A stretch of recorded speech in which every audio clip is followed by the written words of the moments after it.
بسم اللہ الرحمن الرحیم۔ اللہم صلی علی سیدنا و مولانا محمد وعلی آل سیدنا و مولانا محمد۔ رب اشرح لی صدری ویسر لی امری واحلل عقدۃ من لسانی ویفقہوا قولی۔ ربی زدنی علما ربی زدنی علما ربی زدنی علما۔ معزز ناظرین و سامعین اکرام، السلام علیکم۔ ہم آپ کو قلم کلام چینل پر خوش آمدید کہتے ہیں۔ ہمارا آج کا موضوع ہے تقدیر پر ایمان۔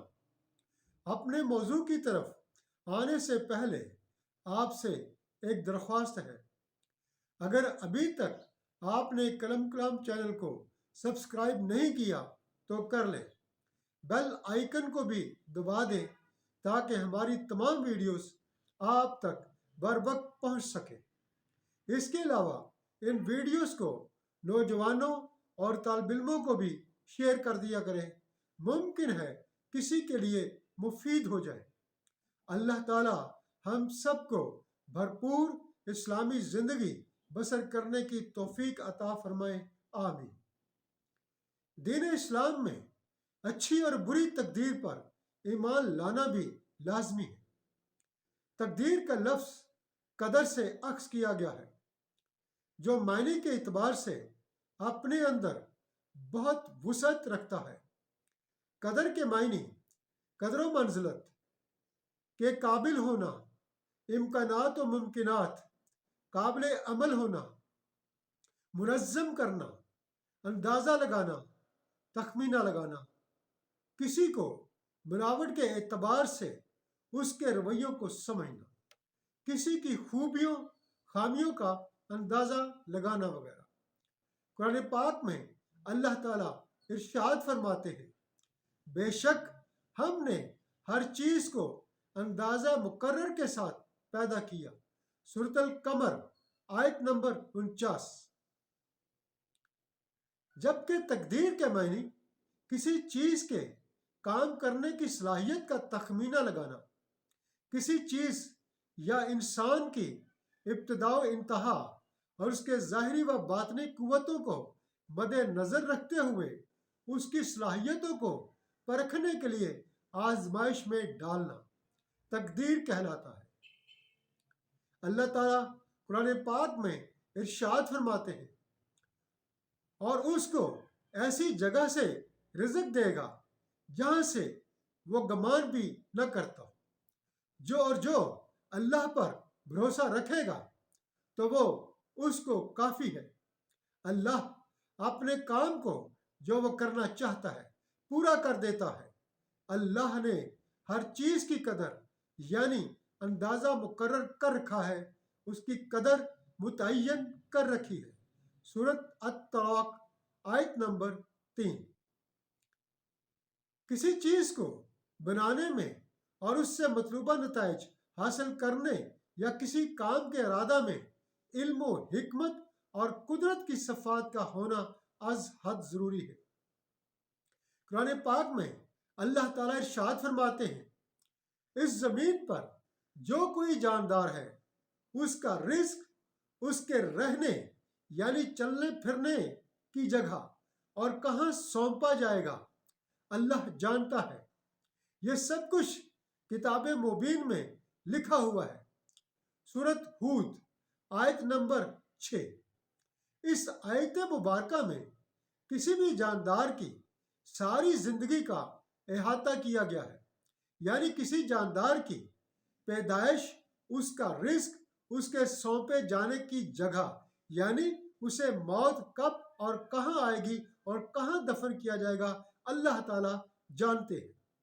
نہ صرف جانتے ہیں بلکہ ایک کتاب مبین میں بھی یہ سب کچھ لکھا ہوا ہے۔ اس آیت سے یہ بات واضح ہو جانی چاہیے کہ اللہ اس بات کا علم رکھتے ہیں کہ کوئی بھی جاندار اپنی پیدائش سے موت تک کا سفر اپنے رزق کے ساتھ کیسے طے کرے گا۔ اللہ کے اسی علم کو تقدیر بھی کہتے ہیں، اور وہ اس پر قادر ہے یعنی قدرت رکھتا ہے۔ انسانی سوجھ بوجھ کی کمی کی وجہ سے اکثر یہ سوال کیا جاتا ہے کہ جب اللہ تعالیٰ ہمارے متعلق نہ صرف سب کچھ جانتے ہیں بلکہ یہ سب کچھ ایک کتاب میں لکھا ہوا ہے تو پھر ہماری محنت کرنے کی کیا ضرورت باقی رہ جاتی ہے؟ اس کا جواب قرآن پاک میں کچھ یوں ہے۔ اللہ تعالیٰ قرآن پاک میں ارشاد فرماتے ہیں، بڑی برکت والی ہے وہ ذات جس کے ہاتھ میں بادشاہت ہے اور وہ ہر چیز پر قادر ہے۔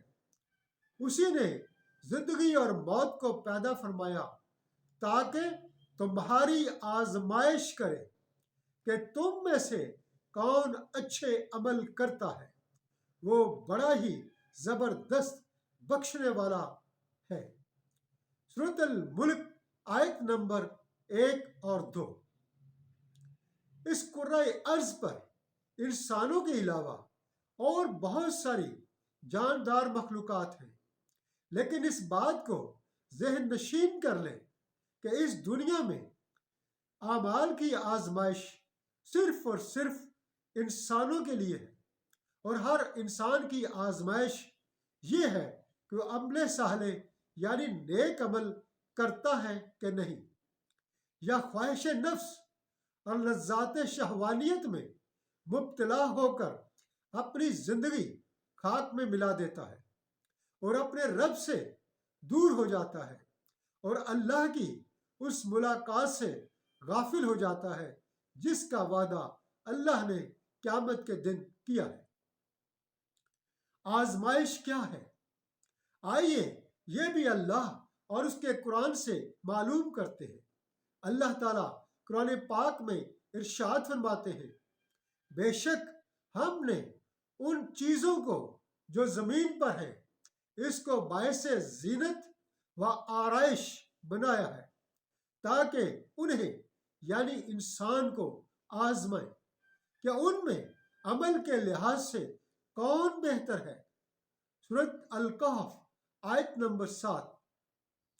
حقیقت میں ہر انسان کی آزمائش ہی تقدیر ہے، یعنی اس کے راستہ میں کیا کیا آزمائشیں آئیں گی کہ وہ اللہ کو اپنا معبود برحق مانتا ہے کہ نہیں، اس پر ایمان لانے کے بعد اس کے احکامات کی اطاعت و فرما برداری کرتا ہے کہ نہیں، یا اس دنیا کی زیب و زینت اور آرائش میں گم ہو کر وہ اپنے آپ کو ملیا میٹ کر دیتا ہے، اور وہ رزق اور وہ زندگی جو اللہ تعالیٰ نے اسے دی ہے وہ اس کی طرف مائل ہوتا ہے کہ نہیں، اور وہ اللہ سے حاصل کرتا ہے کہ نہیں۔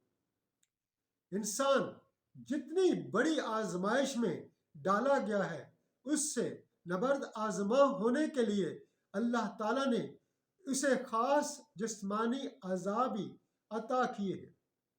قرآن پاک میں اللہ تعالیٰ ارشاد فرماتے ہیں، ہم نے انسان کو نطفہ مخلوط سے پیدا کیا تاکہ ہم اسے آزمائیں، تو ہم نے اسے سننے والا اور دیکھنے والا بنایا، بے شک ہم نے اسے راستہ بھی دکھایا، تو اب وہ خواہ شکر کرے یا ناشکری کرے۔